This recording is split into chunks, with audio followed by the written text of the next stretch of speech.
அம்மாக்களாவது அப்பப்போ சொல்லிடுவாங்க, உன்னை பெத்தருக்கு எவ்வளவு சிரமப்பட்டு தெரியுமா, உண்மையில அம்மா எவ்வளவு பிரியமா இருக்க தெரியுமா. அம்மாக்கள் அன்பை அதை நிரூபிச்சுட்டே இருப்பாங்க. அப்பாக்கள் இப்படி செய்ய மாட்டாங்க. அப்பா முரடாகவே இருப்பார்.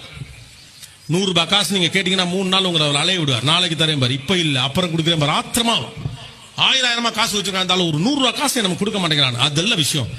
100 ரூபாய் காசு இப்படி கொடுத்துட்டு போயிட்டே இருக்க முடியாது. லட்சக்கணக்கில் சம்பாதிக்கிற மனுஷன் 100 ரூபாய் காசு கொடுக்க தெரியாது. ஏன் கொடுக்க மாட்டேங்கிறான்? ஒரு 100 ரூபாய் காசு கிடைக்கிறது எவ்வளவு கஷ்டம்னு பிள்ளைக்கு தெரியும்.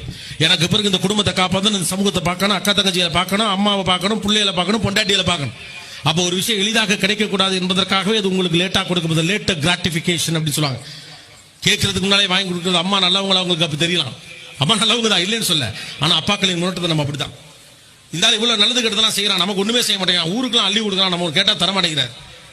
பெரிய பெரிய முதலாளிகள் கூட தங்க பிள்ளைகளை சாதாரண வேலைக்கெல்லாம் அனுப்பக்கூடிய பண்பாடு இந்த பகுதிகளெல்லாம் இருக்கு. வாழ்க்கையை அவன் கத்துக்கணுங்கிறதுக்காக தான், உங்களை கொடுமைப்படுத்துங்கிறதுக்காக இல்லை. அது அப்ப புரியாது. ஆனா அப்பா என்ன சொல்லி கொடுத்திருக்காரு நமக்கு?